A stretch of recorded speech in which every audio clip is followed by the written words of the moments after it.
Hi, good afternoon, everyone. Firstly, thank you, CBA, for having me back again at Wired for Wonder. It's an absolute pleasure and honor to be here, and thank you, Sarah, and her amazing team for putting this 2 wonderful days together. My talk today is on energy and how to manage it, direct it, and invest it into the things that matter most in our life.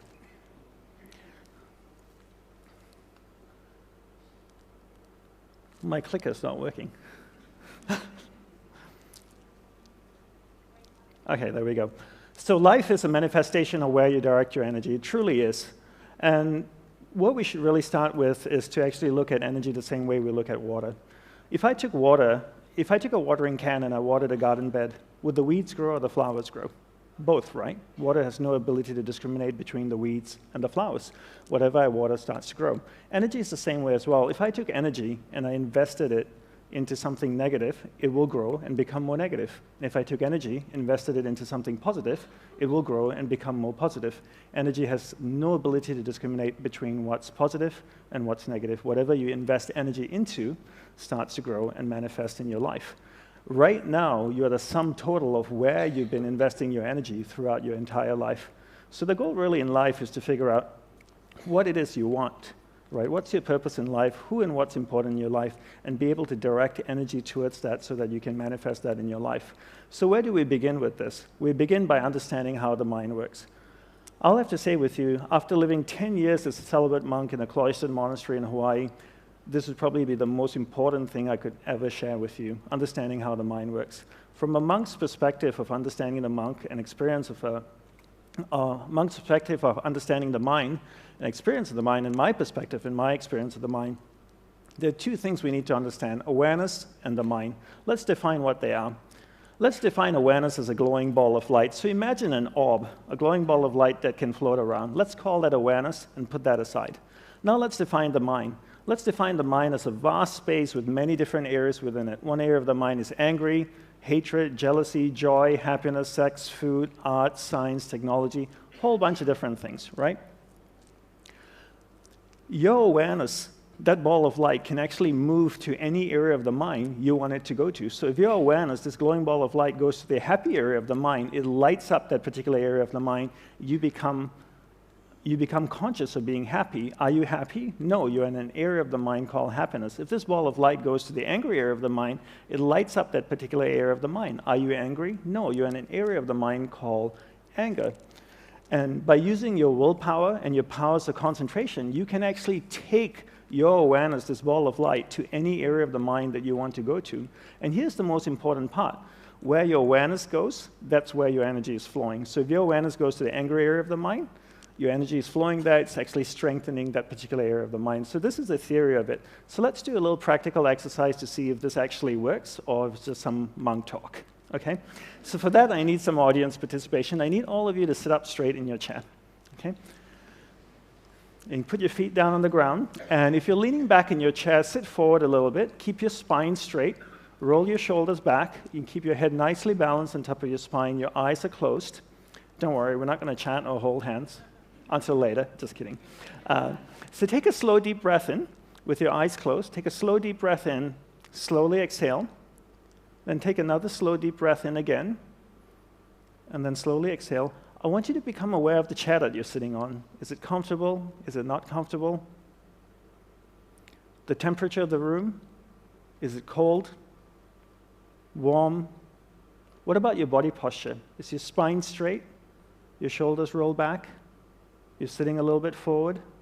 Your head nicely balanced on top of your spine? Now I want you to become aware of the most recent wedding that you attended. Do you remember whose wedding it is? Were you happy for the couple getting married? Try and think as much detail as you can about the wedding.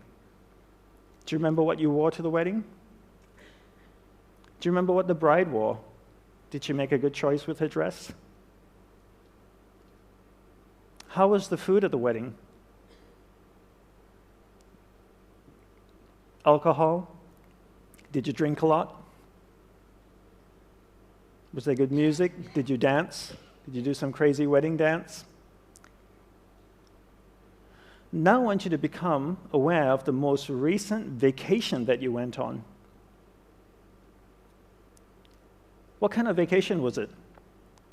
Was it a surfing trip, yoga retreat, holiday, shopping, camping, backpacking? Try and think as much detail as you can about the vacation. What was the weather like where you went? Was it cold, rainy, hot, humid, dry, snowing?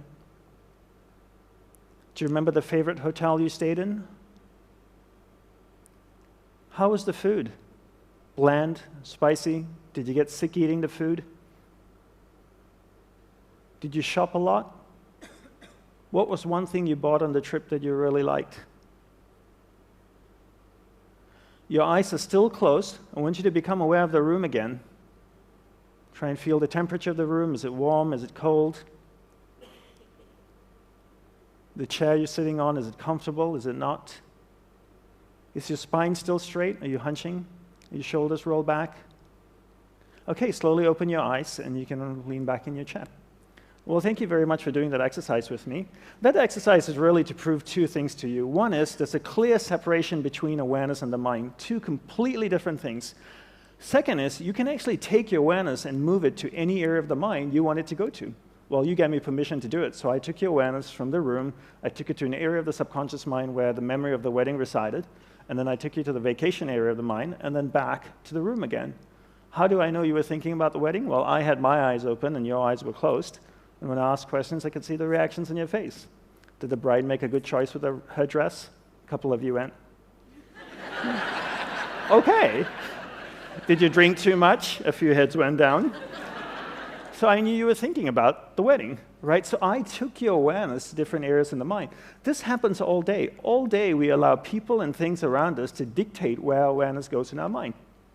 Let's do one little exercise again just to emphasize this point, because to me this is really, really important, and it's the crux of really managing energy in your life. Can you remember your first kiss? Do you remember who it was? Do you remember his or her name? Do you remember where it took place? Back of Dad's car? Behind the garage? What was the experience? What was the emotion that was associated with that experience? Come on, really think about it. It wasn't that long ago. Come on. Were you embarrassed? Were you nervous? Do you remember? Do you remember the person's name? Okay, some people are laughing, blushing. Do you remember the first time someone you loved, someone really close to you, passed away? Do you remember that? Do you remember getting a phone call, being told that this person that you loved has just died? How did you feel? What was the emotions associated with that experience? Did you have the blessing of being able to see the body before it was cremated or buried? Do you remember standing next to the body, wondering how it felt, knowing that you'd never see this person again? How did it feel for you? Do you remember the emotions? Isn't it interesting? In the space of 60 to 90 seconds, I took your awareness from an area of the mind where all of you were smiling or giggling or slightly embarrassed to an area of the mind where all of you are completely sad. Or not sad, or just feeling the vibration in the room just completely changed, right? And I could take your awareness now to an angry area of the mind where you all get angry, you get up and you leave, and Sarah and the team would be really upset with me. And this happens all day, right? All day we allow people and things to dictate where our awareness goes. And because they dictate where our awareness goes, that's where our energy flows as well. And where our energy flows is what manifests in our life. So really the goal in life is not really to control your mind, but rather to control where your awareness is going within your mind. So don't control your mind, control where your awareness goes within your mind. How do we do that? We do that by learning how. So your spiritual practice or your homework for taking away is to control where your awareness goes in your mind throughout the day, and that's really it. How do we do this? We learn the fine art of concentration. First, let's define what concentration is. I define concentration as the ability to keep your awareness on one thing for an extended period of time. So if I can keep my awareness on this lady, and hold it on her, I'm concentrating. If I allow my awareness, my ball of light, to move away, I'm getting distracted. I use my willpower, and I bring my awareness back, and I hold it on her.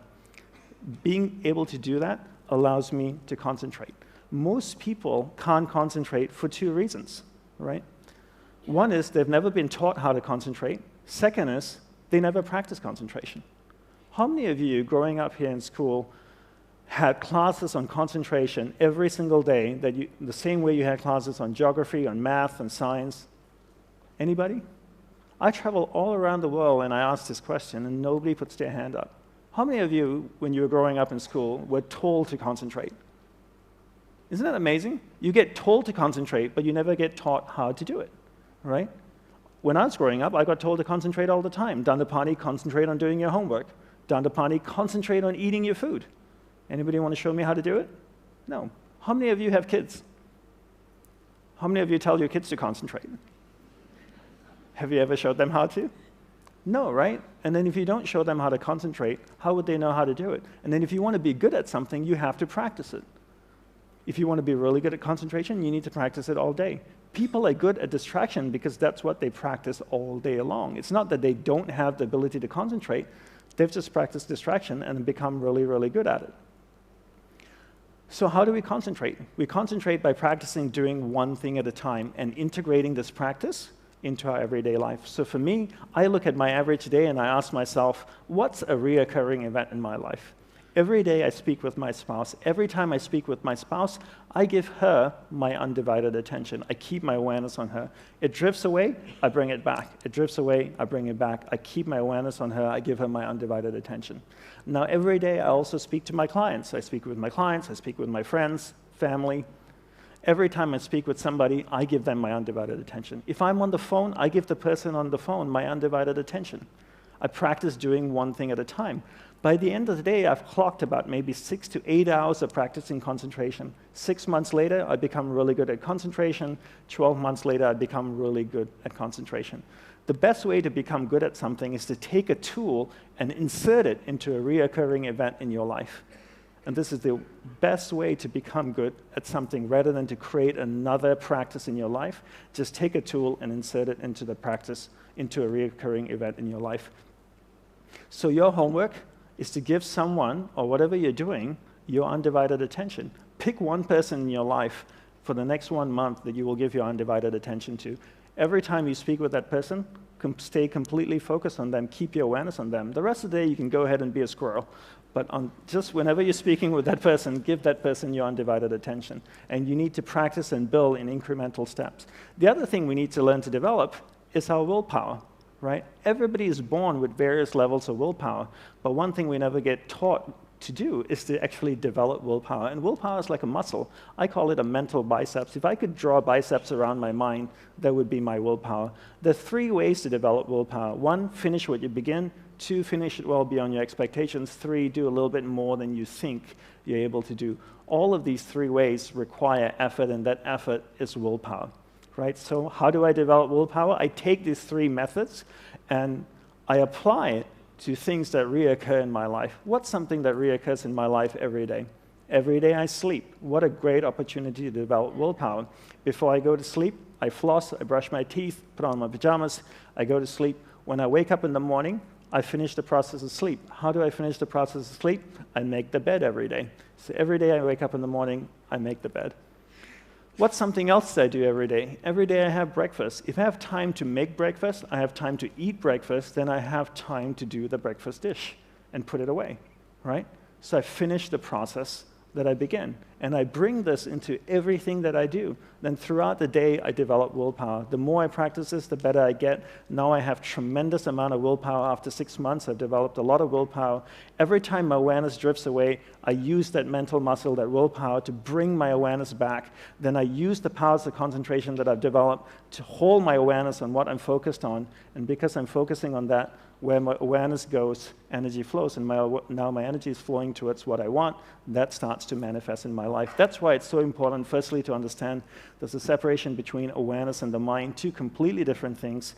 You control where your awareness goes, you control where your energy is flowing, and you control what's manifesting in your life. And you use your powers of concentration and your willpower to hold your awareness, on the priorities in your life. The next thing we want to do is to learn to manage energy in our life, right?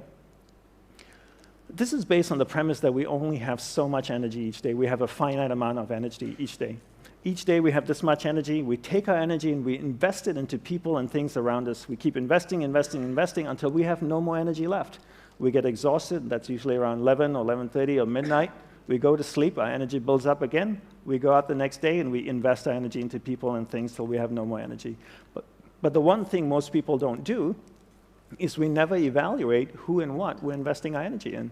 So I always tell people to treat energy the same way you treat money. It's a finite resource that needs to be wisely managed, wisely reallocated, and wisely invested. No matter how rich you are, you only have so much money, right? And before you spend money, most of us think and evaluate what we're investing our money in. If somebody asks us for $5,000 or $30,000 to invest into a startup or a company, we would ask questions. We just wouldn't hand them $30,000. We would ask, what's your plan with it? What are you going to do with this money? What's my return on my investment? Because it's a finite resource. So why don't we do the same thing with energy? Before we invest energy into someone or something, why don't we evaluate if that person or that thing is deserving of our energy? Because if you only have this much energy, and if I took 10% of my energy and I gave it to John, that's 10% I could have given to my spouse, my business, the things and people that I love. Remember the law of thermodynamics. Energy cannot be created or destroyed, but it can be transferred or transformed from one thing to another, right?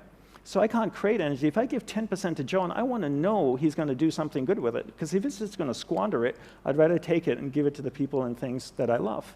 So why is it important to manage energy? For me, the greatest impetus for managing energy is death. Death is the greatest impetus for me to manage energy. I realize that life is finite, that I only have one life as me.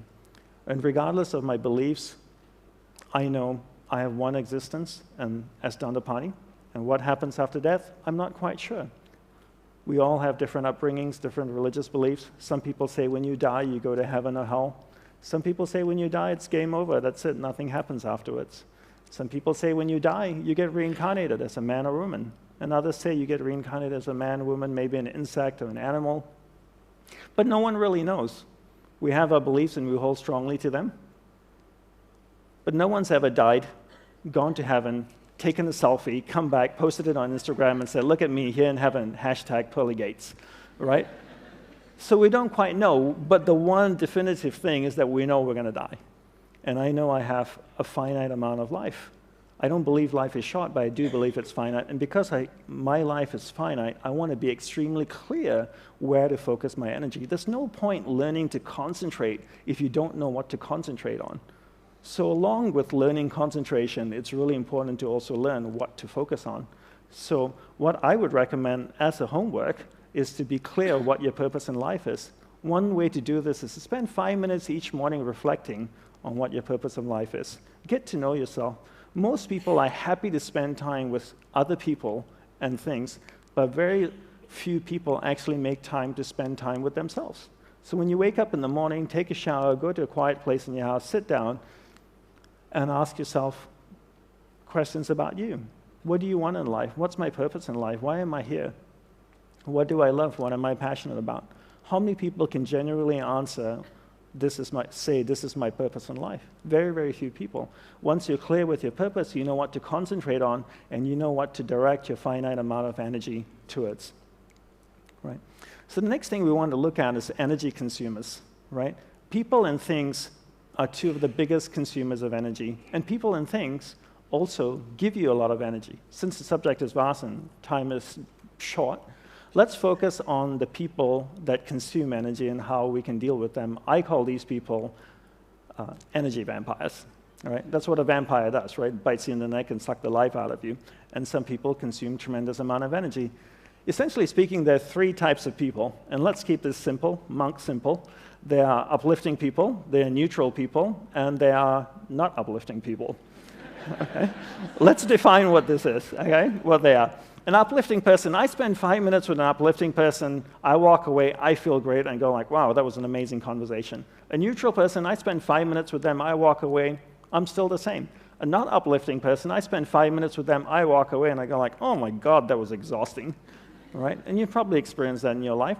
So then the next question to ask is, are they an energy vampire? There are two ways to figure this out. One is I can judge or I can evaluate, right? What's judging and evaluating? Judging is this. I'm at a party in New York City in a penthouse.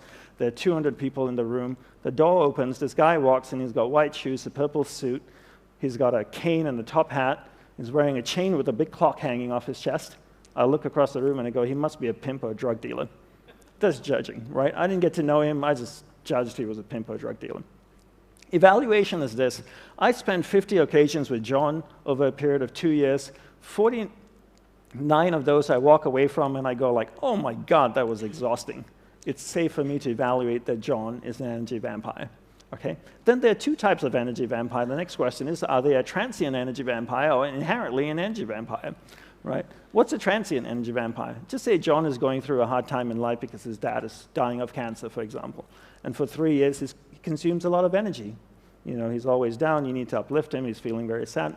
It's okay. You give him that energy because he's your friend, and that's what we do. We express compassion, empathy, and love, and we support our friends during difficult times. What's someone who's inherently an energy vampire? Someone who's inherently an energy vampire has always been this way. For decades, they just haven't changed. They're just not an uplifting human being at all. So how do we deal with someone who's inherently an energy vampire? So before I go there, quick question for all of you. How many of you in this room feel like you have someone who's inherently an energy vampire in your life? That's a lot of people in this room, right? So how do we deal with someone who's inherently an energy vampire, right? My guru taught me the best way to do this is to practice the art of being affectionately detached, but always kind, gentle, sincere, and loving towards them. What does this mean? So just say John is inherently an energy vampire. I live in New York City. I'm walking down Fifth Avenue. I see John walking towards me. What do? Do I cross the street? That's not very nice. I meet John. John meets me. What do you say when two people meet each other? I know what you guys say in Australia. G'day, how's it going, mate? Right?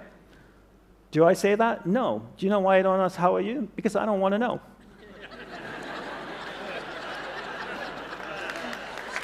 It's true. You have to understand, I'm in the monk business. When I ask somebody, how are you, they tell me their entire life story. It's a confession time. So I don't even ask, how are you? John asks me, how are you? I say, I'm doing very well, thank you very much. And then I reply, what a beautiful day in Sydney, right? It's true, I'm being sincere, I'm being kind. And then I say to him, please excuse me, I have something really important to do. It's true, my life is finite, and I'm very clear what my purpose is, right? I'm not lying. And then what do people say at the end of a conversation? It was a pleasure meeting you. Actually, it wasn't. Let's do lunch. Why? See you later. Not really, don't want to. Why do we say the things we don't mean and ask the questions we don't want answers to? So at the end of a conversation, I say, have a wonderful day, which is true. I know he's inherently an energy vampire, but I do wish he has a wonderful day. So the concept of being affectionately detached is to not engage with someone, right? Just to be kind, to be gentle, to be sincere and loving towards them, but not engaging with them. What's another way to protect yourself from an energy vampire? Is to place the burden of responsibility on them. What does that mean? I'll give you an example. I have a client of mine who's an expert in social media, right? So a lot of people want to get together with him, have a cup of coffee, a glass of wine. Let's catch up for lunch. Let's do dinner. Why? Because they want to pick his brain, right? And get information from him. And he can't sustain this because everybody wants a little bit of his time and just can't live this way. So I told him, this is what you need to do. You need to tell this person who wants to meet with you to read your favorite marketing book. Read your favorite marketing book, write down 7 key points, and email it to you. Once you receive the 7 key points from the book, tell them that you want to see what stands out to them in the book. Once you receive these 7 key points, you email them and say, let's meet up on this day for a couple hours, and we can discuss a marketing strategy for you. You know how many people actually read the book and email him the 7 key points? Nobody. As soon as you place the burden of responsibility on someone, they don't do it. I travel all around the world. I speak, people come up to me and they want to ask questions. I always give them my personal email address. I tell them, please don't share it with anybody. Can you put your question down on this email and send it to me? One, it'll give me time to reflect on it, and I can give you a proper response. And they always say, for sure, I'll put it all down in email and I'll send it to you. You know how many people email me? Nobody emails me. Simple little task, right? I'm not asking them to do yoga, to meditate, to breathe out of one nostril. You just send me an email with your problems, and they don't do it.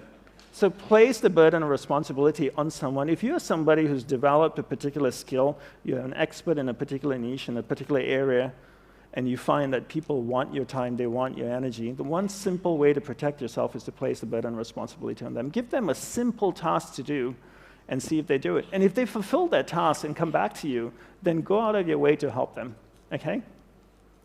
Another thing I want to talk about, so your spiritual practice is to every year evaluate the people in your life.